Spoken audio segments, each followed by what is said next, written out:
चलो देखो बेटा, ये टॉपिक हमने कवर कर लिया है, इसमें से हमने ये वाला कवर कर लिया है, ये हमारा कवर है। जिन बच्चों को छूटा है परेशान मत होना, मैंने आपसे क्या कहा, आप लोगों को कोर्स मैं मिड 20 अगस्त तक पूरा कंप्लीट कराऊंगा, फिर एक बार रिवीजन करेंगे सबको। बेटा काफी अच्छा एक्सपीरियंस है मुझे कराने में, तो परेशान मत हो। अभी हम ये चल रहे हैं, ये भी हमारा कंप्लीट होने का, आज इसकी तीसरी या चौथी क्लास चल रही है आपकी। देखो जिसमें मैंने आइडेंटिटीज पढ़ा दिया आप लोगों को, हितेश, सक्षम, हितेश आ रही आवाज, सक्षम सबको आ गई। उजेर आपका छूटा हुआ बेटा, आप परेशान मत होना, उन सबके क्लासेस लेंगे, ठीक है।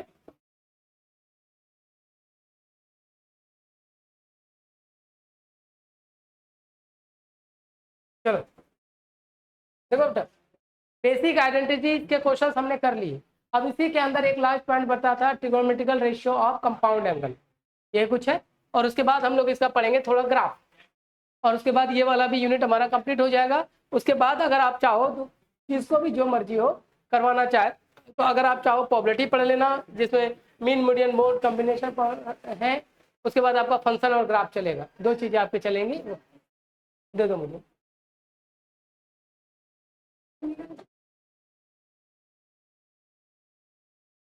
देखो अब मैंने आपको लास्ट क्लास में कुछ क्वेश्चंस दिए थे, बनाया सबने, सक्षम बेटा लास्ट क्लास में कुछ क्वेश्चंस दिए थे आपको, मुझे इतना बताया, बना लिया सबने। Trigonometrical ratio of compound angle का लास्ट टॉपिक, इसके बाद हम ग्राफ की ओर बढ़ेंगे। ग्राफ पढ़ोगे कि ग्राफ क्या होता है, इसके अलावा साथ में ट्रिगोनोमेट्रिकल रेशियो कंपाउंड एंगल के कुछ क्वेश्चन दिखाओ बेटा, कौन कौन सा था, क्वेश्चन दीजिए मुझे जरा।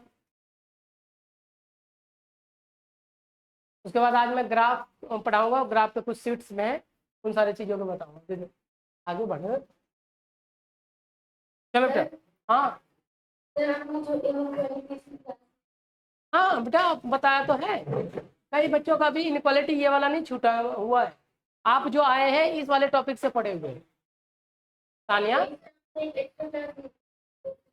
हाँ इसका लिया हुआ है, ये तो आपको कंप्लीट करा दिया मैंने।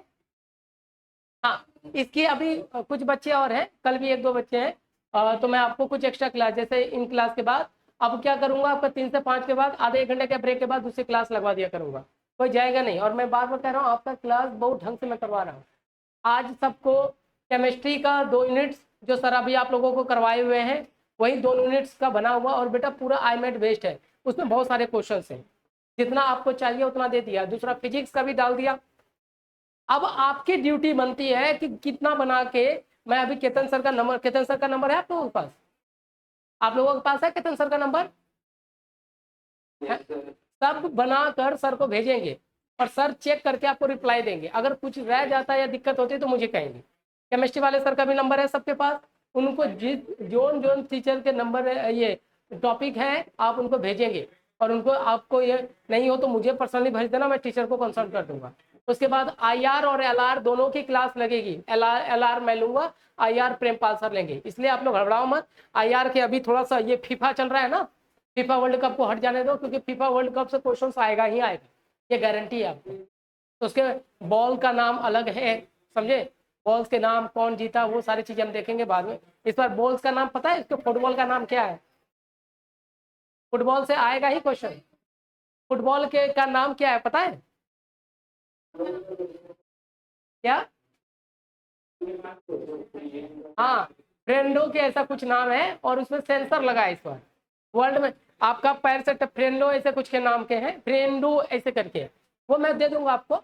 उसमें आपका बॉल पैर से टच हुआ है या नहीं हुआ है, कि बगैर टच हुए, सारा चीज पूछने की जरूरत नहीं, बॉल खुद ब खुद बता देता है कितना फेंक हुआ है। और उसको बनाने वाला जो कंट्री है, ओरिजिन कंट्री, वो पाकिस्तान का है। अभी मैं बनवा रहा हूँ सर से, पाकिस्तान वाले। चलो बेटा हाँ हाँ अभी आपको एडवांस लेवल का कुछ क्वेश्चन बाकी है, वो करवा दूंगा, ठीक है बेटा। चलो पहले हमें डाउट्स क्लास लेने दीजिए, उसके बाद मैं आज का ये वाला टॉपिक जो है ना, ये देख लीजिए, ये बेटा ग्राफ, जो ग्राफ है उसको सिर्फ समझना है। ट्रिगोनोमेट्री जितना था मैंने आपको बता दिया, अब ग्राफ के बारे में आइडेंटिटीज जानना है। पहला था आइडेंटिटीज, आइडेंटिटी से मैंने क्वेश्चंस करवा दिए, सारी चीज करवा दिए। अब पहला क्वेश्चन आपको दे रखा था मैंने कि आपको वैल्यू निकालना था। क्वेश्चन था tan 105 डिग्री का क्या आंसर आया था? ट्रिगोनोमेट्रिकल रेशियो कंपाउंड एंगल क्या आंसर है? क्या है आपका? -1/2। नहीं बेटा, गड़बड़ है, देखिएगा। जिसको लास्ट क्लास नहीं पता हो तो मैंने आपको कुछ ट्रिगोनोमेट्रिकल रेशियो के कंपाउंड एंगल के क्वेश्चन दिए थे। क्वेश्चन क्या है देखो, ये फार्मूला क्या था? साइन ए प्लस बी क्या फार्मूला था? अरे साइन ए प्लस बी का याद है? वैल्यू क्या था? Sine A cos B plus sine, sorry ऐसे कर लीजिए, लेफ्ट। फिर था हमारे पास sine B dot cos A, ये कुछ था। उसके बाद मैंने कॉस ए प्लस बी का बताया था, माइनस वाले में यहाँ माइनस कर लो, सीधा था। कॉस ए प्लस बी का आपको बताया था, वो था आपके पास cos A dot cos B minus, देखो प्लस के केस में यहाँ माइनस होता था, और क्या वैल्यू था? Sine A dot sine B, यही था। और जो इस फॉर्मूले को हमें बनाएगा वो फॉर्मूला था tan a प्लस बी, इसकी वैल्यू थी हमारे पास tan a plus tan b upon 1 minus tan a dot tan b, ये कुछ था। हितेश क्या आंसर है बेटा? नहीं बनाया, बहुत गंदी बात बेटा। सक्षम आंसर बता बेटा।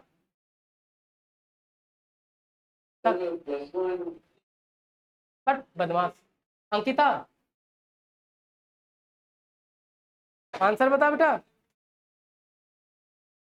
चल तू लोग ऐसे सुधरेगा नहीं, ये लो। हाँ देखो बेटा, अब यहाँ पे मैंने क्या कहा था कि हमारे पास ट्रिगोनोमेट्रिकल में कुछ ही प्रिंसिपल एंगल होते हैं, जैसे 0 डिग्री, 30 डिग्री, 45 डिग्री, 60 डिग्री और 90 डिग्री। और इन सब का वैल्यू हमें पता था, साइन के रूप में भी, कॉस के रूप में भी। जैसे साइन का आपको पता था, साइन 0 0 होता है, साइन 30 1/2, ये 1/√2, ये √3/2 और ये 1। पूरे ट्रिगोनोमेट्रिकल की दुनिया में हमेशा दिमाग में रखना, सिर्फ यही एक प्रिंसिपल वैल्यू है जिसका यूज किया जाता है। लेकिन क्वेश्चन हमेशा प्रिंसिपल वैल्यू से नहीं आता, वो क्या करता है, इसको कंपाउंड एंगल में बदल देता है। तब अब हमारा बात कहता है कि ट्रिगोनोमेट्रिकल साहब ने, ट्रिगोनोमेट्रिकल का जो फादर है, मैंने आपको बता रहा था पाइथागोरस साहब थे, तो उन्होंने क्या कहा कि ये हमारा प्रिंसिपल एंगल है जहाँ का आंसर हमें डायरेक्टली पता होता है, लेकिन what about the compound angle? तब उन्होंने कहा कि इस एंगल के बेस पे आप इसको तोड़ सकते हैं। तब उन्होंने कहा कि आप 105 को क्या 60 प्लस 45 लिख सकते हैं। क्लियर हुआ? फिर इसका फॉर्मूला आपको पता है कि ये हो गया tan 60 प्लस tan 45 एच फोर rule tan a plus B, value हो जाता 1 minus tan 60 dot tan 45 degree. Clear है? अब देखिएगा tan 60 tan इसका वैल्यू कितना होता है? tan 60 का √3 प्लस 1 माइनस √3। अब यहाँ पे एक रूल होता है बेटा इंडिसेस सर्ट्स का। ये रूल कहता है, ध्यान समझना, रूल कहता है कि अगर किसी भी डिनोमिनेटर में रूट की वैल्यू आ जाए, याद रखिए बेटा, आप ऐसे नहीं छोड़ सकते इसे, समझे? रूट की वैल्यू नीचे आ जाए तब यहाँ पे रेशनलाइजेशन कर दिया जाता है। अब रेशनलाइजेशन पढ़ा है पहले, सुनो रेशनलाइजेशन क्या कहता है। आप ऐसे फॉर्मेट में आंसर नहीं छोड़ सकते। यहाँ रेशनलाइजेशन कहने का मतलब क्या होता है, कभी भी जैसे मान लो √a plus √b under √a minus √b under root, यानी कि कोई भी वैल्यू का पावर, √a कहने का मतलब क्या होता है? 1/2। किसी भी रियल नंबर के पावर में अगर रेशनल नंबर का आ जाता है तो उसको क्या कहते हैं? रेशनलाइजेशन। रेशनलाइजेशन दो तरीके का होता है, याद करो, मैंने लिमिट्स में भी आप लोगों को पढ़ा रखा था। देखो रेशनलाइजेशन या तो नीचे के तरफ से कर सकता हूँ या कि ऊपर की साइड से भी कर सकता हूँ, दोनों में से किसी भी साइड से करिए। अगर मैं नीचे के हिसाब से करना चाहता हूँ तो √a √b upon √a minus √b into, ऊपर देखो बेटा, रूट नीचे के हिसाब से करना चाह रहा हूँ तो ऊपर इसके अपोजिट साइन से मल्टीप्लाई एंड डिवाइड कर दो, इसको बोलते हैं रेशनलाइजेशन। अगर आपने ऐसे ही आंसर दे दिया तो बेटा ट्रिगोनोमेट्रिकल क्या जो रेशनल नंबर का थ्योरी कहता है कि इरेशनल, इसको बोलते हैं रेशनल नंबर, समझे। तो इसको आप नीचे नहीं रख सकते, ये मैथमेटिक्स का रूल है। या तो मैंने नीचे के हिसाब से रेशनलाइजेशन किया, ऊपर के हिसाब से करना चाहो तो रूट ए रूट बी अपॉन रूट ए माइनस रूट बी, ऊपर के हिसाब से इसके हिसाब से साइन चेंज कर दो, ये लो रूट ए माइनस रूट बी। क्लियर है। तो इसके हिसाब से अगर हम काम करना चाहते हैं तब आपका काम बनके तैयार हो जाएगा, तब इसी को बोलते हैं हम लोग रेशनलाइजेशन। रेशनलाइजेशन का मतलब ये होता है कि अंडर रूट के अंदर डाला गया वैल्यू जो है नीचे अगर आता है तो उसको अपनी जरूरत के हिसाब से मल्टीप्लाई करके उसको रियल नंबर में बदलना, समझे, नेचुरल नंबर में, ऐसे नहीं। तो कहने का मतलब ये तो समझ में आ गया। क्लियर है। अब देखो लो, अब इस केस की बात कर लेता हूं। तो यहाँ पे हम नीचे के हिसाब से चलेंगे, √3 + 1, देखो यहाँ पे, और नीचे में 1 माइनस √3, इसको मैं 1 + √3 अपॉन 1 माइनस √3 कर सकता हूँ, क्योंकि रेशनलाइज करना है, अंडर रूट की वैल्यू नीचे नहीं होनी चाहिए ऐसे। तो अब देखिएगा, ये अंदर एक फॉर्मूला ले लिया a माइनस बी और a प्लस बी का, तो ये क्या होता है 1² माइनस √3 का होल स्क्वायर, ये हो जाएगा √3 + 1। ये लो, अब ठीक है। देखो अब इसको तोड़ लीजिए तो ये वैल्यू क्या हो जाता है, इसको भी तोड़ो, a² + b + 2√3 अपॉन, ये कितना हो जाता है 1 माइनस 3 √3 का वैल्यू। अब देखो यहाँ पे, अब सबको जोड़ लो, यहाँ ऊपर कर देता हूँ, ये लो देखो, अब इसकी वैल्यू कर लेता तो हो जाता 4 + 2√3 1 माइनस, ये सीधा -2 लिख दो। इतनी बातें क्लियर हो गया। अब देखिएगा यहाँ से 2 कॉमन ले लो, 2 कॉमन ले लो तो ये हो जाएगा 2 + √3 अपॉन -2, ये कैंसिल, तो आंसर था माइनस, ये देखिएगा 2 + √3, ये हमारा आंसर है। आप इस तरह से डायरेक्टली नहीं छोड़ सकते, ऐसा करना गलत माना जाता है। क्लियर हुआ। सानिया, हितेश, उजर, आपको क्लियर है बेटा। इधर अंकिता, सक्षम,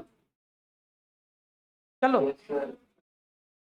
नेक्स्ट क्वेश्चन आपको मैंने दे रखा था, बहुत प्यारा क्वेश्चन था। हाँ देखो,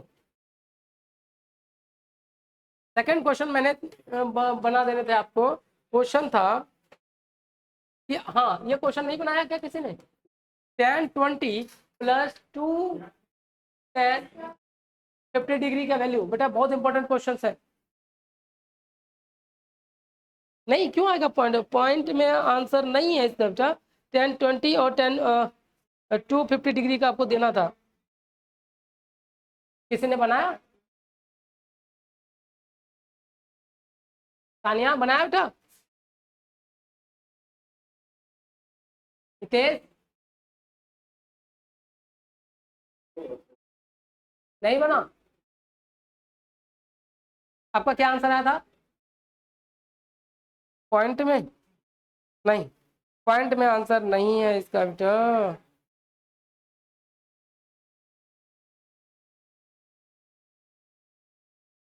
चल समझाता हूँ,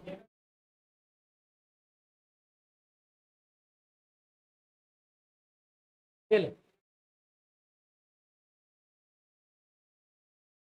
देखना बेटा। अब इस क्वेश्चन का सोल्यूशन हमें करना हो, देखो सोल्यूशन किस तरह से करते हैं। अब यहाँ पे इसका वैल्यू किया गया, देखो यहाँ पे दो अलग अलग वैल्यू डाला गया है, ध्यान समझना बेटा। ऐसे मैं ट्रिक आपको बता दूं तो वो सीधा आंसर है कि इसका 1070 होगा। रीजन कैसे है, देखो यहाँ पे बेटा, ये क्या है 20 और ये क्या है 50, कंपाउंड एंगल है, और जब भी दो कंपाउंड एंगल को जोड़ दो तो मेन एंगल निकल जाएगा। अरे यही कुछ है, देखो मैं आपको समझाता हूँ। इसका सोचने का नजरिया बैठो बेटा, थोड़ा लॉजिकल समझो। मैंने आपसे क्या कहा कि 0, 30, 45, 60 के अलावा कोई वैल्यू आ जाता है उसको कंपाउंड की बात करते हैं। फॉर एग्जाम्पल 0 और 20 और 50 है, क्या मैं इसको अगर कंपाउंड में थोड़ा सा सेंस लगा के देखूं, क्या 1070 के रूप में अगर मैं इसे चेक करने की कोशिश करूं कि इसे करके देखिए फिर दोनों वैल्यू ऐड हुआ होगा या तो सब्ट्रैक्ट हुआ होगा। सब्ट्रैक्ट की बात करो तो 50 - 20, या तो आंसर 1030 है या 10 70 है, क्योंकि अभी आपने कहा है कि जब भी दो एंगल होता है तो कंपाउंड एंगल कहता है या तो दोनों प्लस होगा या फिर माइनस होगा, इसके आगे या तो साइन होगा या कॉस होगा या फिर टेन होगा। तो मैं चेक कर लेता हूँ 1070 के साथ, अगर ये वैल्यू आ गया यानी कि ये आंसर सही हो जाएगा, सीधा लॉजिक तरीके से। क्या 1070 को मैं ऐसा लिख सकता हूँ 1020 प्लस 1050, ऐसा लिख सकता हूँ क्या? क्यों भाई? अब उर्दू पढ़ रही तू भी एकदम। ये देखो बेटा, अब यहाँ पे बात कर लो तो देखो यहाँ पे 1020 प्लस 50 की बात करो तो ये देखिएगा, ये हो गया a प्लस बी का फॉर्मूला लगा दो 1020। जब भी इस तरह का क्वेश्चन हो बेटा, अगर मेन क्वेश्चन से हट के कोई दूसरा क्वेश्चन होगा ना, तो याद रखो बेटा, सिंपल सा लॉजिक ये कहता है, इसको बनाने के बहुत सारे तरीके, मैं सिंपल बता रहा हूँ। कंपाउंड एंगल कहता है या तो दोनों को जोड़ दो या फिर दोनों को घटा दो, अब उसके आगे या साइन कॉस टेन जो मर्जी लगा लो, ये क्वेश्चन के सिचुएशन पे। और इसलिए मैंने कहा था कि आईमेट के जो क्वेश्चंस होते हैं लॉजिकल होते हैं, कैलकुलेटिव नहीं होते। ठीक है, अब देखो, अब इसकी बात करूं तो a प्लस बी, ये हो गया 1050 अपॉन 1 माइनस, ये क्या लिख सकता हूं 1020 डॉट 1050 लिख दो, चलेगा? देखो यहाँ पर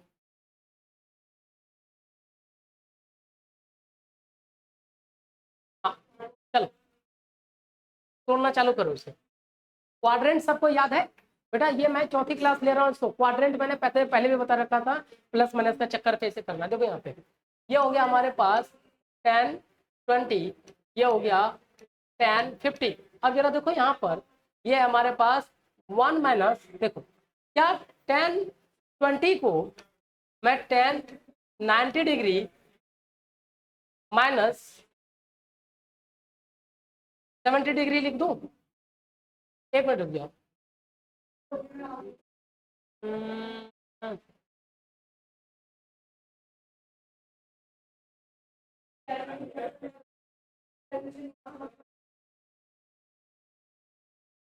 एक मिनट रुक जाओ, मैं इसे करवा देता हूँ।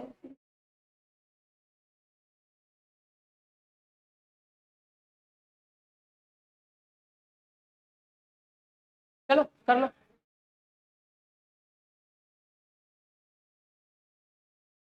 चलो 70 और ये हो गया 1050 डिग्री, कर सकते हैं ऐसा?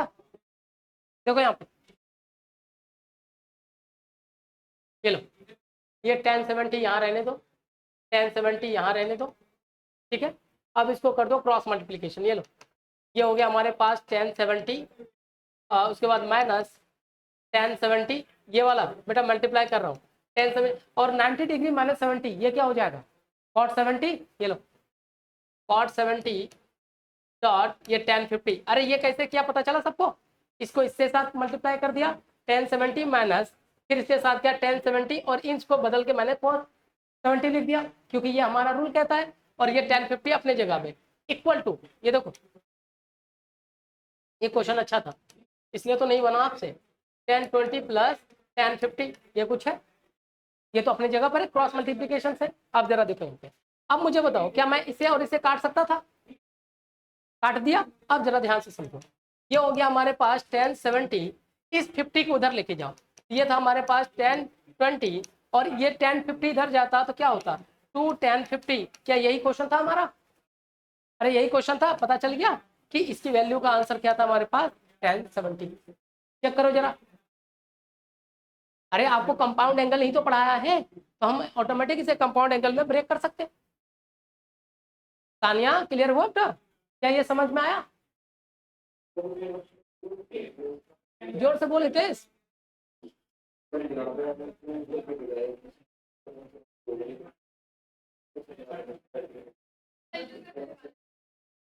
नहीं, अगर आप उल्टा करना चाहते हो तो उल्टा कर लो, जैसे ये देख लो, ये इसी को उल्टा कर दो ना, ये देखो, ये देखो 1020 और 250 से करना चाहते हो उल्टा कर लीजिए, कोई फर्क नहीं पड़ता। आपको बस कंपाउंड एंगल को लेके चलना है, इससे हमारा काम बन जाए। नोट डाउन करें, तो ऐसे नहीं एग्जैक्ट वैल्यू नहीं निकलता, आपको इसी फॉर्मेट में छोड़ना पड़ेगा, 1070 के फॉर्मेट में, एग्जैक्ट नहीं होती। क्या करें बेटा?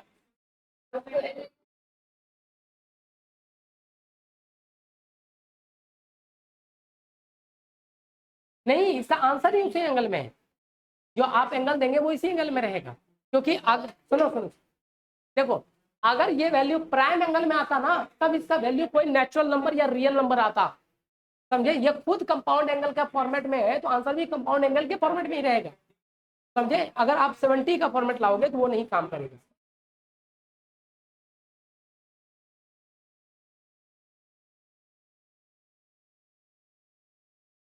नहीं ऐसा नहीं होगा।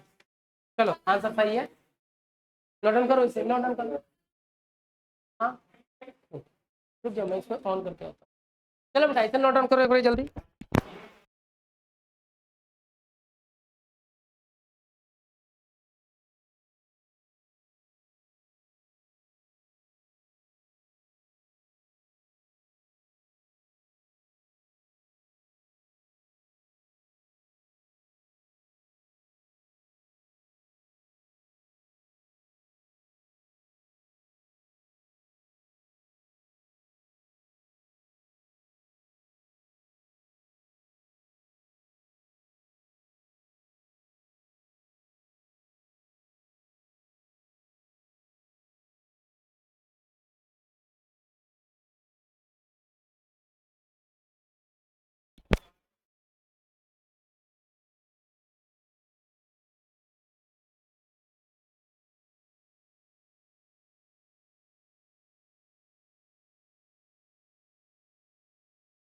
हो गया, नेक्स्ट क्वेश्चन बोलना।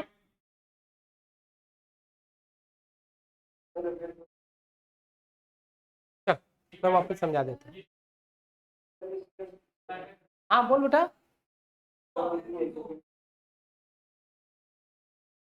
हाँ हम्म, चलो मैं समझा देता हूँ। देखो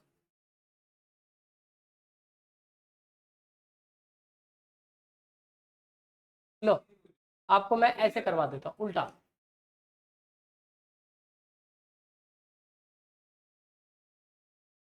ये लो, अगर इस तरह नहीं करना चाहते हो तो सिंपल तरीका देखो, 10 20 सुनो, प्लस क्या है 2 10 50 सुनो, इट इज देखो बेटा, अगर आपको ये नहीं करना तो पहली बात ये याद रखना, जब भी प्राइमरी एंगल को छोड़ के सेकेंडरी एंगल आ जाए ना, दिमाग में हमेशा बिठा के रखना कि ये चीजें सेकेंडरी एंगल में आप कंपाउंड एंगल को जोड़ सकते हैं या तो घटा सकते हैं एज पर द रिक्वायरमेंट जो आपको समझ में आता है।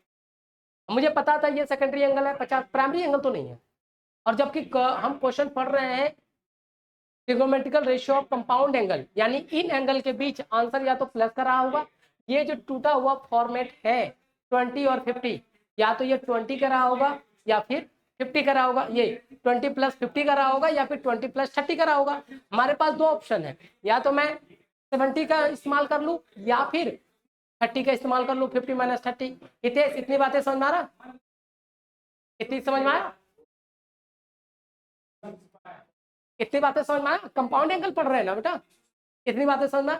अगर ये भी आपको समझ में नहीं आता तो दूसरा तरीका है, देखो ये क्या कहता है, क्या मैं इसको 10 20 प्लस 10 50 प्लस 10 50 ऐसा लिख दूं, इसको उल्टा कर लो, ये देखो यहाँ पर सीधा, ये देखो 10 20 को हम ऐसा लिख दे, यहाँ कहाँ चला गया, ये लो, ये लो, इसको ऐसे मान लो,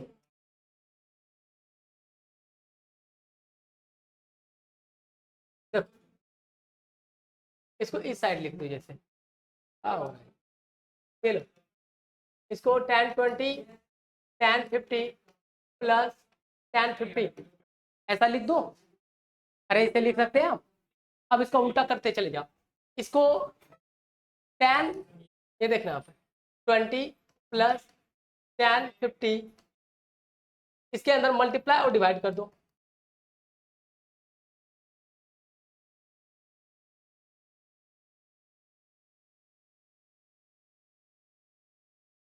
ये ले बेटा।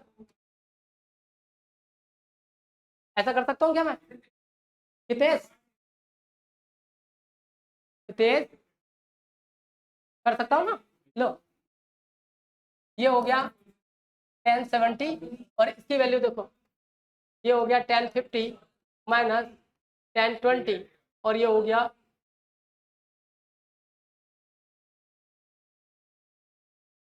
एक मिनट रुक गया, हाँ ये हो गया 1050 1020 और 1050 डॉट 1050। ये कुछ हो जाएगा, ये लो कर लो इसको। अब इसको देख लो और इसको चेंज करो आप।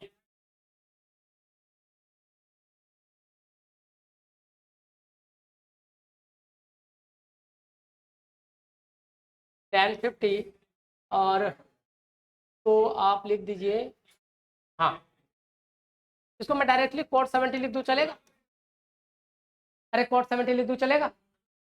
लो मैं करवा ही देता हूँ, ये लो मैं 1070 को इसको मैं 90 डिग्री माइनस, ये लो इतना करने की जरूरत नहीं है बेटा, सरदर्दी लेने की जरूरत नहीं है। बाकी 10 स्क्वायर 50 यहाँ मान ही लो, ये लो 1050 1050, चलो मल्टीप्लाई करो इसे 1070 1050, ये लंबा मेथड हो रहा है देख लो, और ये हो जाएगा आपके पास cot 70 और ये होगा 10 स्क्वायर 50। ठीक है, अब जरा देखो यहाँ पर, देखो कितना लंबा हो जा रहा है, ये बनेगा क्यों नहीं बनेगा, बनेगा तो बिल्कुल। अब इसको मल्टीप्लाई करवा लीजिए, ये होगा 1050 1070, ऐसा कर लो।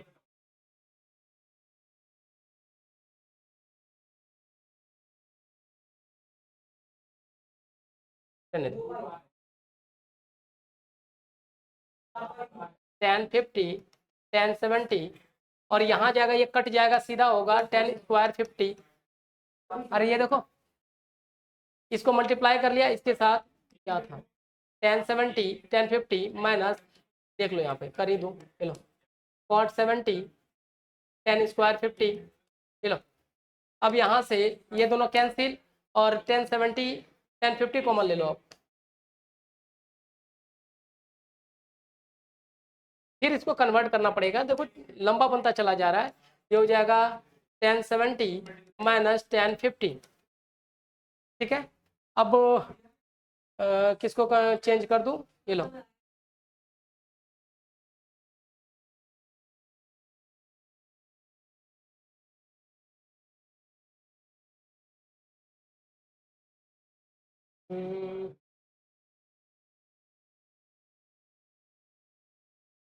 देखो सही है।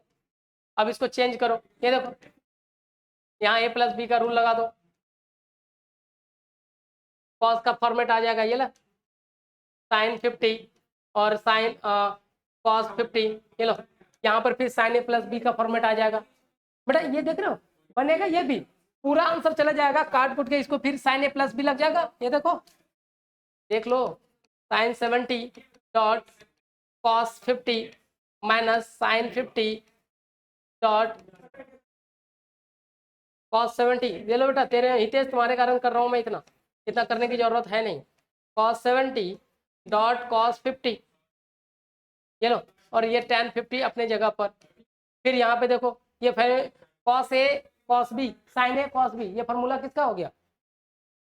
अरे ये किस फॉर्मूले को बन के तैयार हुआ है? साइन ए माइनस बी, अरे sine A cos B minus sine B cos A, ये क्या हो गया sine 70 minus 50 cos 70 dot cos 50।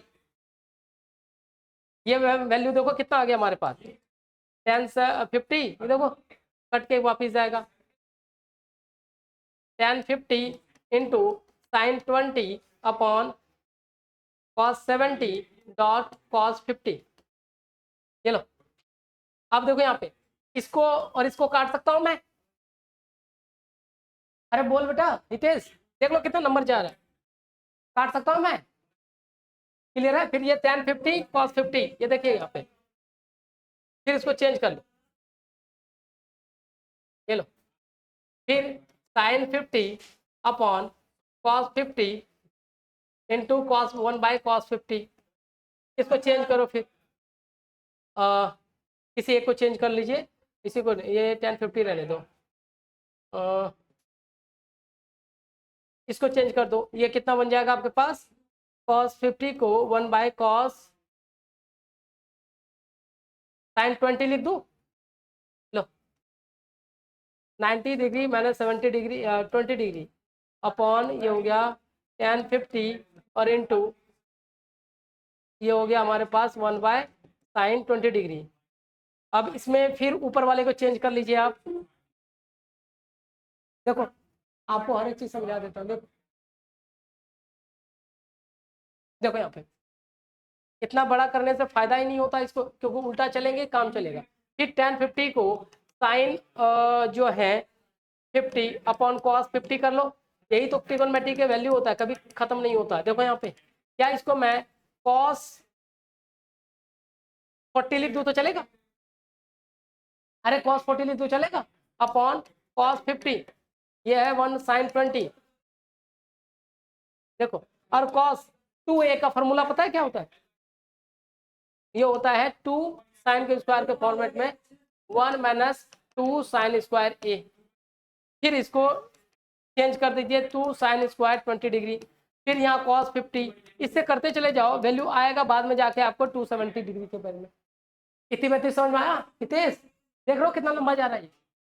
इससे अच्छा है कि हम कंपाउंड इंटीग्रल को प्लस या माइनस में कर लें। फिर यहाँ पे आज मैं बता ही दूंगा आपको साइन 2a का फॉर्मूला क्या है पता है? अरे साइन 2a का फॉर्मूला क्या होता है? हाँ यहाँ पे टूट जाएगा ये 2 साइन होगा, फिर कॉस को तोड़ दीजिए, फिर इसको तोड़ दीजिए, वापिस ये खिंचता जाएगा क्योंकि कंपाउंड एंगल है, अंतिम जाके रुकेगा एक ही जगह पर। इससे अच्छा है। अबे यार इतनी कहानी बता दिया तुम्हें, अभी पता चला कंपाउंड एंगल क्या होता है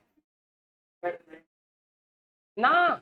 ये देख, अरे भाई कल लास्ट वाला क्लास लिया था। अबे भाई इतना करवा दिया था, बोल रहे कि कंपाउंड एंगल क्या है? ये देखो 0, 30, 45, 60 और 90 इनसे बोलते हैं प्राइम नंबर, प्राइम एंगल। और इस एंगल के बियॉन्ड कोई दूसरा एंगल होता है ना, उस एंगल को प्राइम एंगल के साथ जोड़ के बनाना या जोड़ना या घटा के चीजें बनाना, उसको बोलते हैं हम लोग कंपाउंड एंगल। जैसे अभी इससे पहले जो हमने क्वेश्चंस किया था, ये देख ये देख ये वैल्यू हमारे पास 105 है, तो ये एक कंपाउंड एंगल है। कंपाउंड कहने का मतलब इसका खुद का वजूद नहीं है, ये वजूद किस पे रखता है? प्राइमरी एंगल पर। कंपाउंड कहने का मतलब कंपोजिट वैल्यू जो अपने लिए कुछ नहीं करता है, पड़ोस के साथ काम करता हो, यानी प्राइमरी के साथ यूज काम करता हो, उसको बोलते हैं हम लोग कंपाउंड एंगल। क्लियर हुआ? चल इतना करवाने की क्या जरूरत था, उतना करवा दिया मेरे से है? चल नेक्स्ट क्वेश्चन देखो बेटा क्या है। नेक्स्ट क्वेश्चन देखो जल्दी।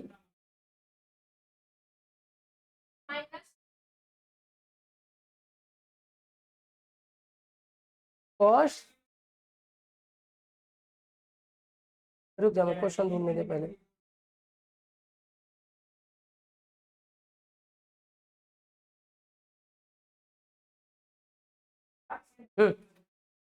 देखो यहाँ पे, अब देखो ये कितना प्यारा क्वेश्चन है। क्वेश्चन है cos 18 degree minus sine 18 degree. देखो यहाँ पे, अब इस क्वेश्चन को देखो कितना लॉजिकल बनाया गया।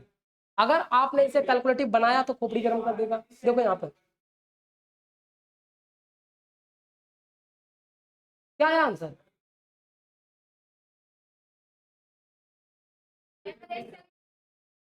अच्छा चल, आपको ये कोई बताओ, cos a plus B cos a minus B का फॉर्मूला पता है? कॉस दे रखा आपके पास cos 18 degree minus sine 18 degree, और इसका बोला बोला गया है बेटा। अभी मैं आपको आई मैट वाला क्वेश्चन दिखाऊंगा, सिंपल इस पे बैठा है, सुनो यहाँ पे। देखो यहाँ पे आपको एक फॉर्मूला पता था कि साइन कंपाउंड एंगल का, कि ए प्लस बी क्या होता है? Sine A dot cos B plus cos A dot sine B. एक तो यह फॉर्मूला, इसका हम यूज नहीं कर सकते। रीजन ये है कि इसके बीच में क्या है? माइनस, यानी ये फार्मूला नहीं बचा। दूसरा फार्मूला अगर मैं इसी को माइनस में लिख दूं, साइन ए माइनस बी, तो वैल्यू होता है sine A dot cos B minus,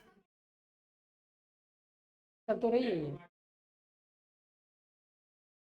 रुक जा 1 मिनट 2 मिनट रुक जा। देखो इसको कर लेने दो पहले, कॉस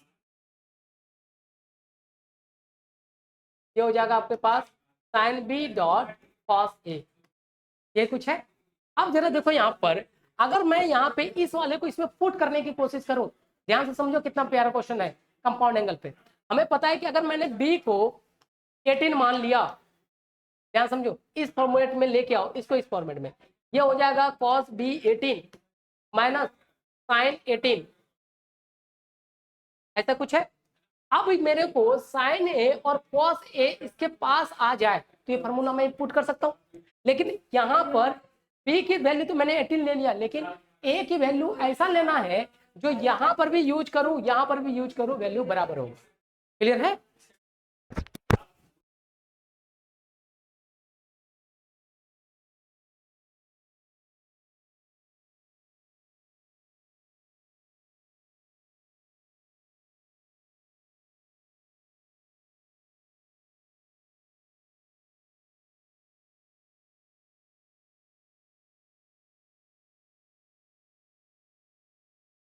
देखो बेटा, इस केस में क्या होता है कि यहां तक की वैल्यू समझ में आया सबको? हितेश, सानिया, अरे उमर, यहां तक की वैल्यू समझ में आया?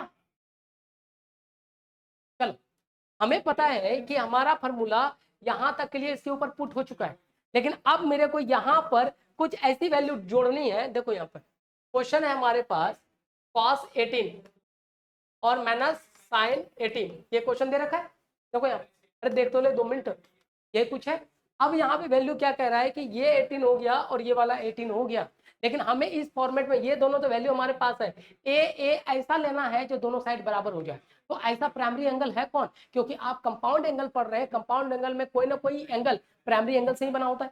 और ऐसा कौन सा एंगल है जो दोनों कॉस ए में भी सेम वैल्यू देगा और कॉस बी में भी सेम, सॉरी साइन ए में भी सेम वैल्यू देगा और कॉस ए में भी सेम वैल्यू देगा? ऐसा एंगल कौन सा होगा? कौन सा? 45 डिग्री। तो हमारे पास एक ही ऑप्शन बनता है कि ए की वैल्यू 45 रख दे। हितेश, समझ में आया? सानिया, उमर, ये बातें हैं। तो यानी अगर मैं यहाँ पर कोशिश कर दूं कि यहाँ पर अगर मेरे को साइन 45 डिग्री की वैल्यू कितनी होती है? 1/√2। तो हम इसके अंदर √2 लगाना चाहते हैं तो पहले √2 मल्टीप्लाई भी तो करूंगा। तो यहाँ से √2 मल्टीप्लाई कर दें तो यहाँ से 1/√2 cos 18 माइनस साइन 18, और यहाँ पर भी 1/√2 करना पड़ेगा। क्या ये सही किया? क्यों? क्योंकि एंगल क्या बनाना था हमारे को? 45। हितेश, उमर बेटा, आप मुझे, आपको समझ में आ रहा है क्या? मुझे देखो, हमें इस फॉर्मेट में आना था तो एक को मुझे 45 ही रखना था, क्योंकि 45 ही एक ऐसा एंगल है जो दोनों केस में इक्वल बराबर देता है। लेकिन 45 की जो वैल्यू होती है 1/√2 होता है, तो हमें रूट मल्टीप्लाई भी करना पड़ेगा, डायरेक्टली तो ला नहीं सकते। तो अब √2 यहाँ पे रख दूं। अब आप बताओ, आपको इस फॉर्मूले पे भी आप ला सकते हैं दूसरा तरीका। देखो बेटा, cos a प्लस बी, इसका भी वैल्यू क्या होता है? cos a cos b minus sine A sine B, ये कुछ है। देखो यहाँ पे सोनाली, आप इस फॉर्मेट में भी आंसर दे सकते हैं और इस फॉर्मेट में भी आंसर देते हैं, आंसर चेंज नहीं होगा। अब मुझे बताओ किस फॉर्मेट पे लेके आऊं, इस पे या इस पे? अगर इस पे लाना है तो मैं इसको कॉस बना डालूंगा, समझे? अगर इस पे लाना है तो मैं इसको क्या बना दूंगा? साइन 45। अरे मेरी बात समझ में आ रहा है? तो अगर आप चाहो, तो अगर मुझे इसी का बनाना है तो इस फॉर्मेट को बनाना चाहता हूं तो मैं इसको cos 45 बना देता हूं। चलो, और ये cos 18 अपनी जगह पे है, माइनस साइन 80 जगह है, 18 जगह है, और ये इसको क्या लिख दूं मैं? cos, सॉरी साइन, आप दोनों में से किसी का इस्तेमाल कर लो, आंसर चेंज नहीं होगा। अरे इतना बात समझ में आया? अब ये देखो, cos a cos b minus sine a sine b, value क्या होता है? cos a plus b। अरे देखो यहाँ पे cos a प्लस b हो गया, और cos a प्लस b का आंसर क्या हो गया? ये देखिएगा, √2 cos, क्या हो गया आंसर?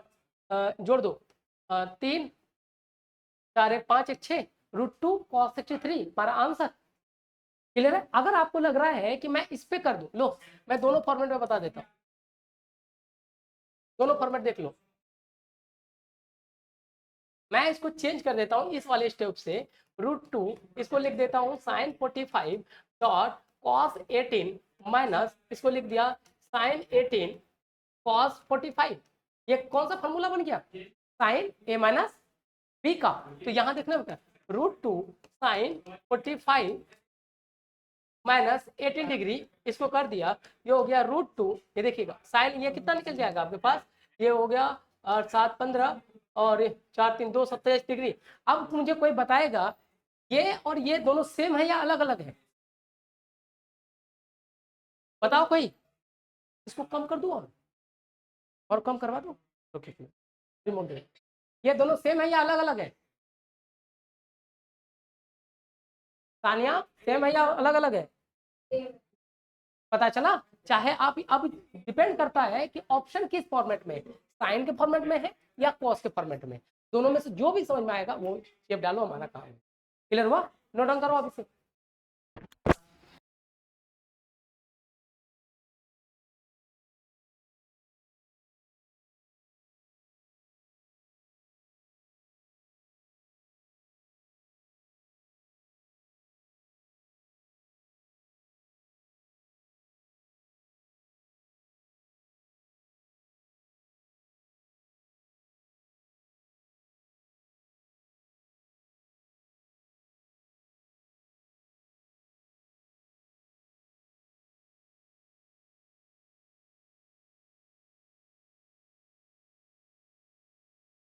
हितेश कंपाउंड एंगल समझ में आया अब, हितेश हितेश आ रही है बात, इधर सानिया क्लियर है बेटा, सक्षम उजैर क्लियर है बेटा। आपके सिले में देखो मैंने कुछ PYQ आपको यूट्यूब में डाल दिए हैं, लिंक भी डाल दिया, वहां से देखते रहना। ये वाला वीडियो डाल दूंगा। अभी आईमेट का एक क्वेश्चन करवाऊंगा मैं, जिसमें साइन एंगल को किस तरह से तोड़ा गया है, ठीक है, और उसका PYQ सारा चीज डाला गया है, समझे। इसलिए मैंने आपसे क्या कहा कि आईमेट को क्वांटिटी बेस्ड नहीं बनाना, इसको क्वालिटी बेस्ड बनाना है, क्योंकि वो लॉजिकल व्यू पूछता है, कभी भी आपको कैलकुलेटिव पूछता है नहीं। नेट कीजिए, नीट कीजिए, बनाते रहा बनाते रहा बनाते रहा, ये काम नहीं कराता ये। तो कितना प्यारा क्वेश्चन था, चाहे आप उसका इस्तेमाल, क्योंकि हमें पता था कंपाउंड एंगल का फॉर्मूला है हमारे पास, समझे, साइन A + B का, साइन A - B का, ये नहीं तो फॉर्मूला मैंने मेनली बताया, साइन का, कॉस का और टेन का। चलिए बेटा, नेक्स्ट क्वेश्चन कितना था, उसके बाद ग्राफ पढ़ाऊंगा अभी मैं। cot 74 डिग्री है ना, हाँ चलो देखो प्यारा क्वेश्चन देखो, tan 75 degree plus cot 75 degree. देखो बेटा मैं जानबूझ के बहुत सारे क्वेश्चंस कराता हूँ, नहीं तो टॉपिक खत्म कराने की बात होगी ना तो मैं कब का खत्म कर दिया होता। मेरे टीचर्स को मैंने सबको फुल टाइम दिया हुआ है, जैसे मैम ने भी लास्ट क्लास में सिर्फ आपका डाउट सेशन नहीं लिया है। अरे मैम ने जो यामिनी मैम है आप लोगों का PYQ ही तो करवाइए आप लोगों को ना। देखो ये एकदम सन्नाटे में है एकदम। चलो बेटा इसका आंसर बता दे कोई, अरे इसमें से किसी एक का निकाल लो ना, दूसरे का रिवर्स कर देना। सानिया आया है बेटा,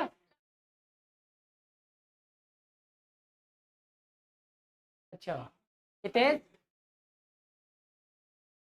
तेज और सक्षम आपका आया ये बेटा। आप लोग बदमाशी कर रहे हो, बनाओगे नहीं तो कैसे क्या करोगे। 2 आया था माइनस, अच्छा और किसका, सानिया क्या आया था आपका, सानिया, हाँ और आंसर सही है, बिल्कुल सही है, कोई दिक्कत नहीं। चलो इसमें से किसी एक का कर लो। पहली बात बताओ ये कंपाउंड एंगल है, अब बदमाश तेरा सर फोड़ दूंगा मैं। किसी एक का निकाल ले, उसका रिवर्स कर दो, टेन का रिवर्स ही होता है कॉट, तो इसमें कंपाउंड एंगल है ये देखो, क्योंकि 75 डिग्री जो बना है कौन से प्राइमरी एंगल का, 40 और 45 और 30, लो हो गया बेटा। हमारे सिलेबस में यही है, आइडेंटिटी रूल पे ही बना है, अब क्या हो गया क्यों, हाँ इसमें सीधा निकल गया ना, वैल्यू दे दिया। ये देख बेटा ये हो गया हमारे पास tan 45 degree plus tan 30 degree, 1 minus tan 45 tan 30, कहानी खत्म, समझे। देखो अब यहाँ पे वैल्यू, इसके बाद मैं ग्राफ पढ़ा दूंगा, जो लास्ट पॉइंट है या सारे ग्राफ को समझा दूंगा कि साइन ग्राफ कैसे काम करता है, टेन ग्राफ, कॉस ग्राफ, और उसका वैल्यू होता है रेंज पे बेस्ड। ठीक है, देखो ये होता है 1 plus ten thirty. Ten thirty की वैल्यू कितना? अरे टेन थर्टी की वैल्यू कितना? देखो टेन थर्टी की वैल्यू क्या? अरे बाकी लोग तो बोल ही नहीं रहे। देखो यहाँ पर भी ये वन, ये वन, ये हो गया 1 - 1/√3। हाँ चल इसको ये देखो बेटा, इसको कर दो तो ये √3 + 1 वो हो गया √3 - 1। थोड़ी देर पहले मैंने आपसे कहा था कभी भी इरेशनल वैल्यू न्यूमरेटर में नहीं रह सकता है। आप अगर ऐसा छोड़ते हैं तो मैथमेटिक्स की दुनिया का ये गलत माना जा रहा है ना। बिल्कुल, इस सुनो, इस क्वेश्चन के लिए तो कर सकते हैं।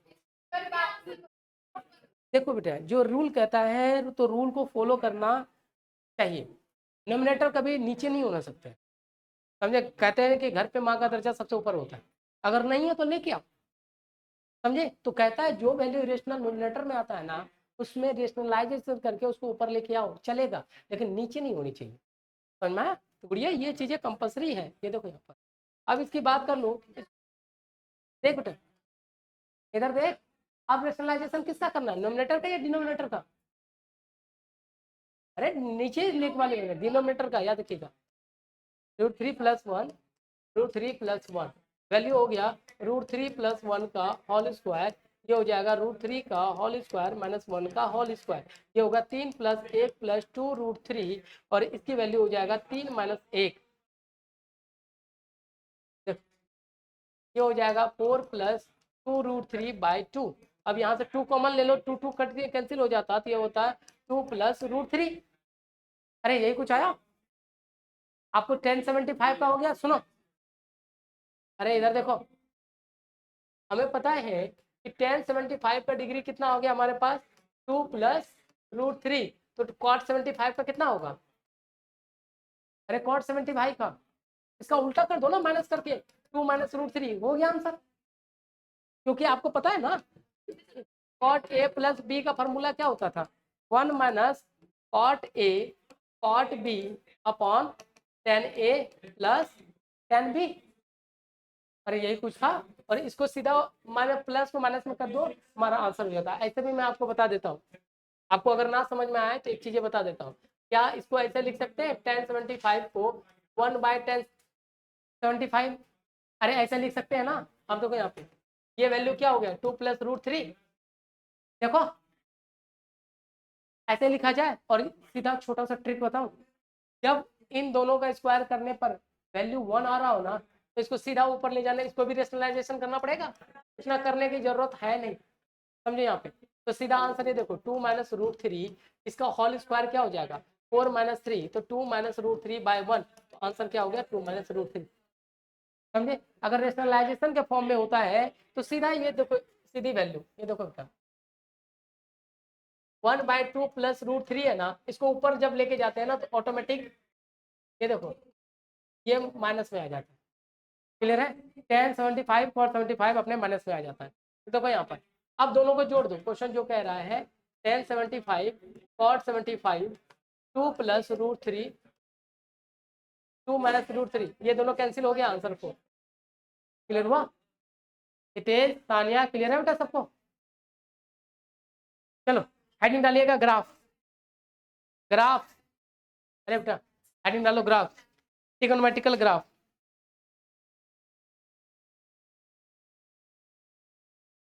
चलो, और एक क्वेश्चन था, चल बाद में करवा दूंगा। हेडिंग डाल दीजिएगा ट्रिगोनोमेट्रिकल ग्राफ, जो आपका सिलेबस कहता है। आज पूरा चीज पढ़ा देता हूँ, नेक्स्ट क्लास में इसका थ्योरी पढ़ाऊंगा, ये क्वेश्चंस करवाऊंगा। ठीक है, क्लियर हुआ? देखो ग्राफ के केस में बेटा आपको दो चीजें समझना है। जब भी हम कोई भी एक ग्राफ बनाते हैं ना, मान लो कि इस तरह का ग्राफ बना दिए, कोई भी 2D, अभी हम बात कर रहे हैं 2D ग्राफ की। जब भी कोई भी 2D ग्राफ होता है तो इसके दो वैल्यू मेजर की जाती है। देखो यहाँ पर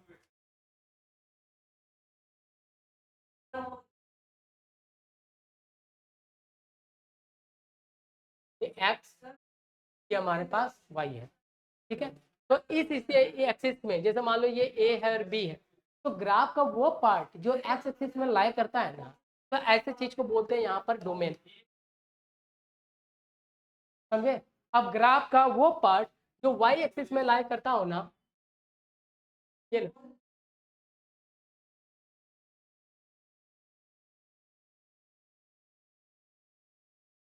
देखो,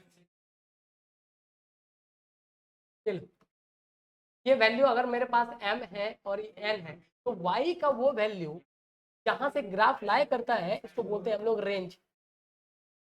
समझे? ठीक है। तो एक होता है डोमेन, एक होता है रेंज। तो यहाँ जो आज के सिलेबस का हमें ग्राफ पढ़ना है, हमें तीन का ही पढ़ना है, साइन कॉस और टेन। इनवर्स सिलेबस का हमारे सिलेबस में टच नहीं करता। ठीक है। तो अब जब भी कोई ग्राफ लाई करता है तो ग्राफ पढ़ने का मतलब है उसको डोमेन और रेंज को समझना, इसके अलावा कुछ भी नहीं। इतनी बातें क्लियर हो गया? अब आइए, अब इसमें से बात कर ले हम लोग पहले ग्राफ का। तो तीन ग्राफ पढ़ना है आपको, तीनों ग्राफ समझा देता हूं मैं। इसका क्वेश्चन कैसे होगा नेक्स्ट क्लास में बता दूंगा। जैसे मैं साइन एक्स की ग्राफ की बात करूं या साइन थीटा के ग्राफ की बात, साइन थीटा की मान लो, साइन थीटा की, तो इसका ग्राफ इस तरह होता है बेटा।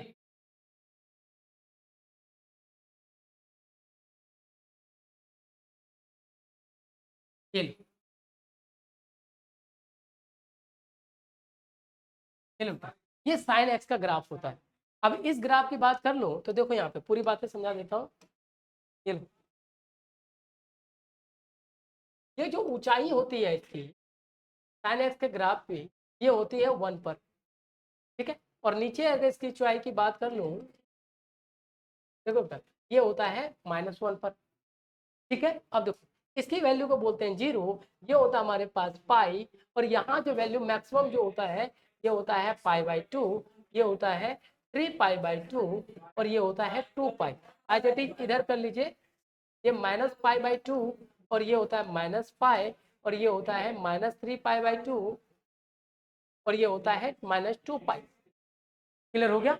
अब यहाँ पे साइन एक्स का पढ़ने के बाद हमारी जो चीजें आपको जाननी है वो इस बात को जाननी है कि इसका रेंज और डोमेन क्या है। इस केस में अगर मैं बात कर लेता हूँ इसके डोमेन की, तो मुझे बताइए साइन एक्स का डोमेन कहाँ से कहाँ तक होगा।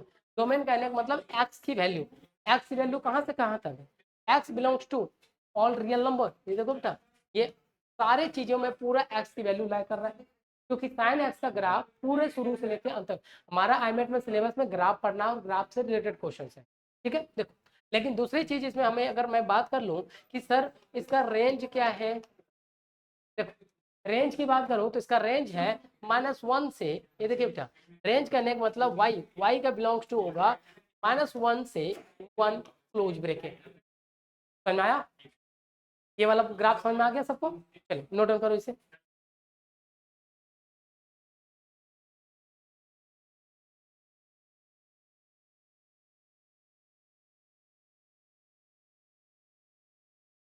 क्लियर हो गया? दो चीजें में जानना होता है। दूसरा चीज इसमें होता है इसका पीरियड। पीरियड कहने का मतलब होता है बेटा कि कहाँ से वापस रिपीट होता है। देखो यहाँ पे बेटा, ये यहाँ से यहाँ तक ये ग्राफ जो है अपने आप में फिर से रिपीट करता है, ये देखना, ये इसका पीरियड है, और पीरियड इसका कहाँ तक जाता है, 2 पाई तक। यानी 2 पाई के बाद साइन एक्स का ग्राफ वापस से देखो, फिर यहाँ से ये स्टार्ट हो जाएगा इस तरह से, तो इसका पीरियड होता है 2 पाई। समझे? इसलिए याद करो साइन 90 की वैल्यू कितना होता है, अरे साइन 90 डिग्री की वैल्यू क्या होता है, 1 सलोनी। ये देखो बेटा, साइन 90 की वैल्यू 1 इसी कारण से था, और साइन 0 क्या था, 0। ये देखिए साइन पाई भी क्या था, 0। ये ग्राफ आपके उस हर वैल्यू को रिप्रेजेंट करता है। जो साइन 30 की वैल्यू क्या था, अरे साइन 30 की वैल्यू क्या था, 1/2। ये देखो, ये है 1/2, ये देखो यहाँ पर, ये देखो ये होगा आपका साइन 30 डिग्री। समझे? तो इस ग्राफ को समझ, जो हमारा सिलेबस कहता है मैं उसी ग्राफ को समझा रहा हूँ। 3 ग्राफ समझना आपको, साइन कॉस और टेन। किसका बेटा? पीरियड कहने का मतलब फिर से अपने आप को रिपीट कराना, फिर से 0 से होके मैक्सिमम होना। पहले ये देखो यहाँ से ये यहाँ तक मैक्सिमम गया, फिर मिनिमम हुआ, फिर यहाँ आने के बाद फिर उसी को रिपीट कर रहा है। समझे? तो 2 पाई में ये अपने जैसे ये बता बेटा इंटरवल कहते हैं। समझे? टाइम पीरियड होता है ना, इतने टाइम पे, जैसे मैं एक, आप फिजिक्स में पढ़ते हैं ना, एक वो जो होता है क्या बोलते हैं उसे, पेंडुलम, एक टाइम पीरियड में घूम के वहीं आता है, बस वही चीज है यहाँ। 2 पाई देखो, माइनस में भी बात कर लीजिए, इधर भी 2 पाई का है, प्लस में बात कर लीजिए, उधर भी 2 पाई का है, लेकिन हमारा सिलेबस प्लस में ही आया हुआ है, इटली वाले में आपको माइनस का यूज नहीं किया है, बाकी करेगा तो देख लेंगे हम। ये क्लियर हुआ साइन एक्स का। अब बात आई सर इसके क्वेश्चंस कैसे होंगे, तो थोड़ी देर बाद आपको बताऊंगा कैसे काम। क्वेश्चन ऐसा होता है, देखो यहाँ पे, ये देखो क्वेश्चन दे दिया, under root x square minus 5x plus 6, और बोला गया find the value of x, x की वैल्यू क्या होगी। तो हमें पता है कि इस केस में जो एक्स की वैल्यू, ये जो रूट एक्स है, साइन एक्स की वैल्यू, एक्स केस में देखो इसका डोमेन, क्योंकि यही तो होता है y इक्वल टू एक्स, तो बोला गया कि y की वैल्यू क्या होगी अगर साइन के साथ में ये जोड़ दूं। हमें पता है कि साइन एक्स की जो वैल्यू होती है वो लेस देन 1, देखो ये लेस इक्वल 1 और ग्रेटर इक्वल -1 होता है।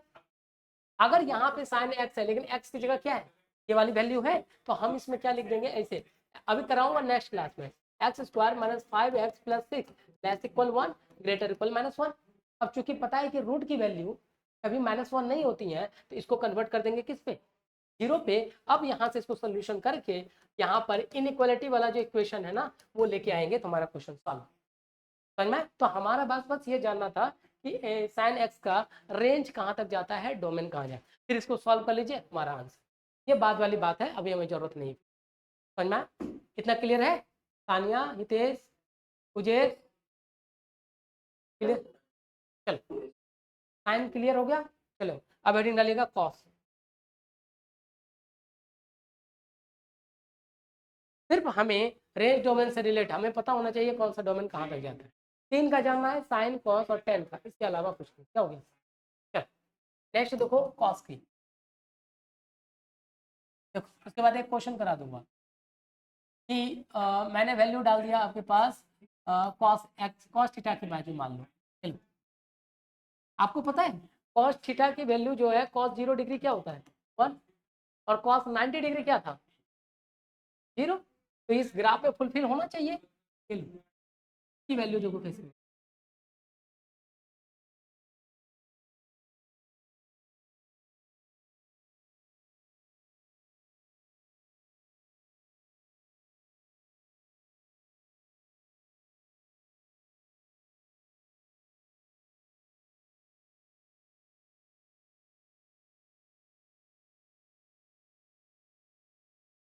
चलो मैंने यहाँ से आपको डाल दिया वैल्यू। देखो इस केस की बात कर लो तो देखो यहाँ पर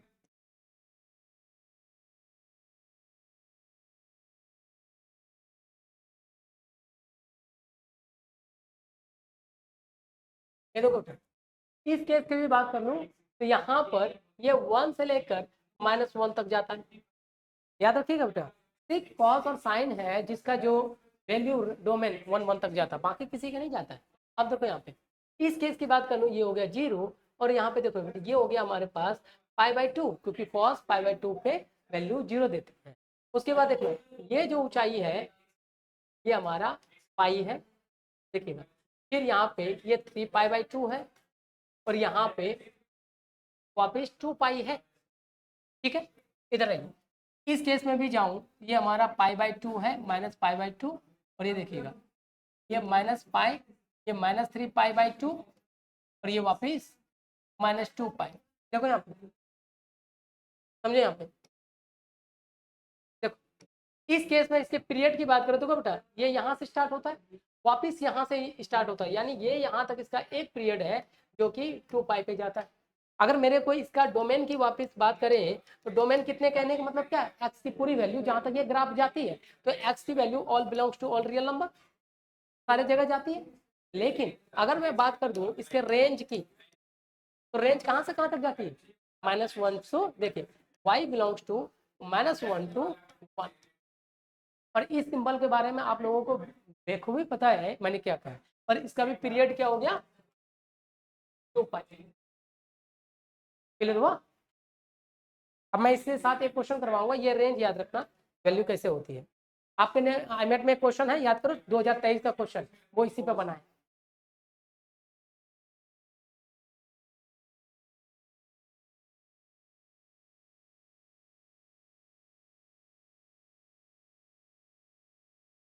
लिख दिया बेटा सबने?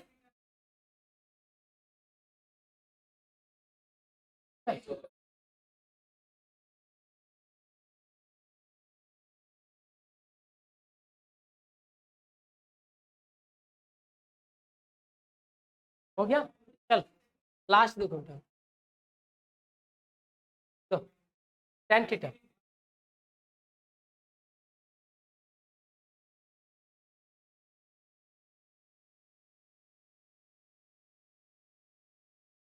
चल tan थीटा की वैल्यू याद करो।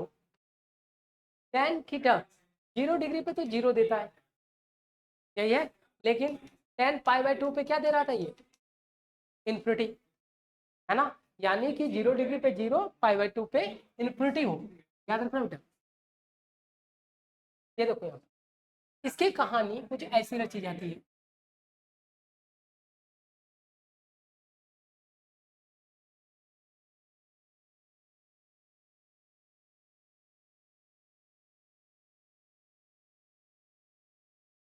ये देखो, ये 0 डिग्री है, ये π/2 है, ये 3π/2 है। अब ध्यान से देखना बेटा, ये है -π/2 और -3π/2, ये कुछ है आपका। देखो यहाँ, अभी इस क्वेश्चन का डायग्राम देखो कैसे बनके तैयार होता है। वो डायग्राम ऐसे होता है।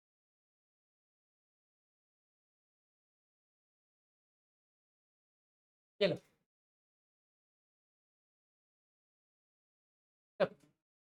तो थोड़ा सा गड़बड़ हो गया।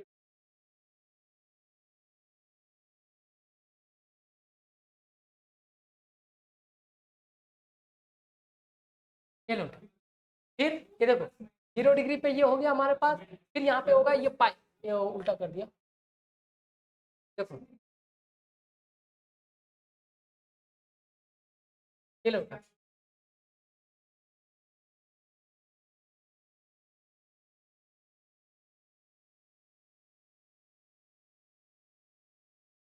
दूसरा फिगर देखो,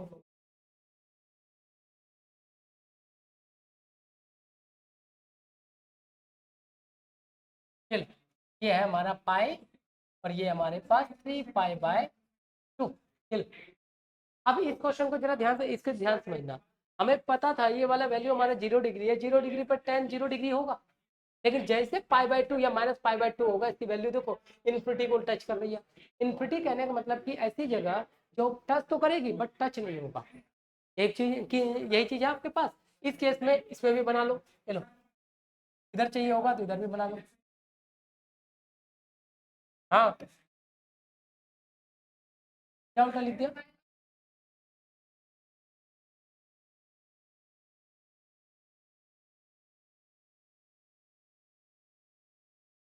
अरे सॉरी, ये क्या कर दिया ना,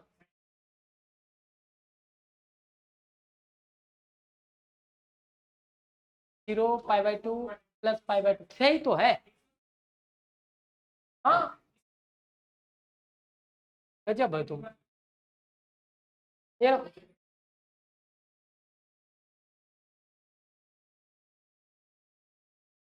गलत मत करो क्या। ये हो गया हमारे पास पाई, और यहाँ से डाल दो। ये हैंडमेड है बेटा, थोड़ा सा दिक्कत हो सकता है बनाने में। ये हो गया मैंने 3π/2। ये देखो ये हमारा डायग्राम बनकर तैयार हो गया। ठीक, अब मैं एक क्वेश्चन करवा देता हूँ आपको।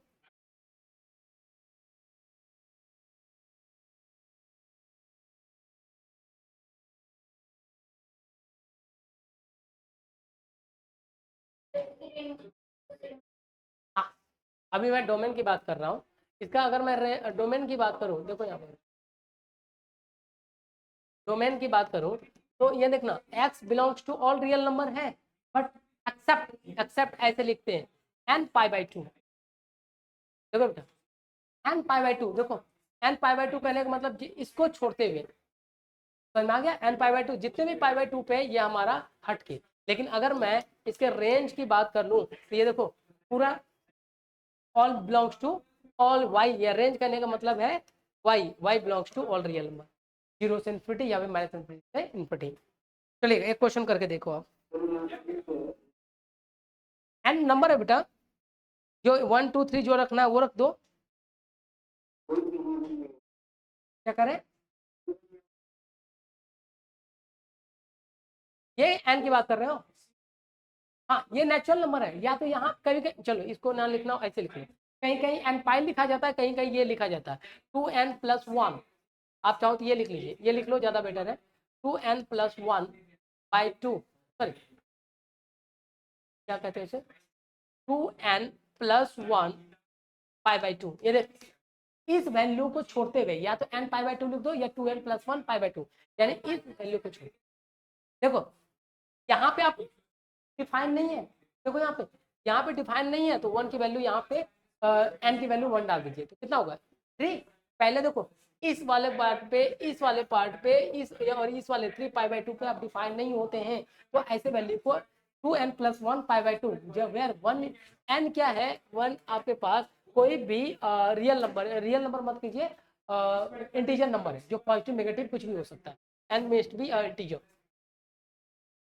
इसको 0 से स्टार्ट करेंगे, 0 डाल दीजिए, सुनो पहले 0 डाले तो क्या हो जाएगा π/2, देखो π/2 पे अनडिफाइन है, बात समझ में, कौन है भाई अब आए हैं,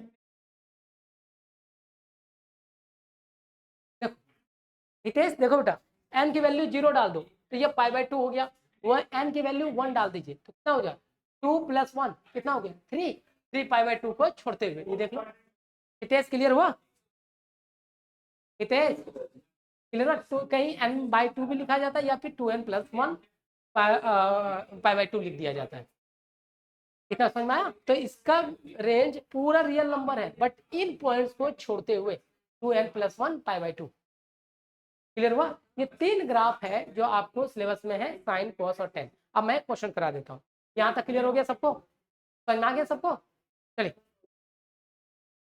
हाँ मन रह गया, हाँ अभी आया और चला भी गया।